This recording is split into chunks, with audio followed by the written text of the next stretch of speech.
¿Qué onda, bandita motera? Aquí les traigo un video diferente. En esta ocasión nos encontramos en la jungla del asfalto. Acá nos dirigimos rumbo al jale.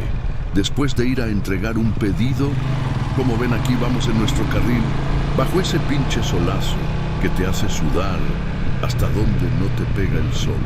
Pero este ser de luz se le ocurre pararse en vergüenza para ganar pasaje. Y la doñita estaba hasta el otro lado de la chingada. Pero bueno, como siempre nosotros los motociclistas tenemos la culpa. Bueno, bandita, siempre estén muy atentos con estos locos al volante. Recuerden rodar con cuidado. Nos vemos en el próximo video. Saludos y se lo lavan.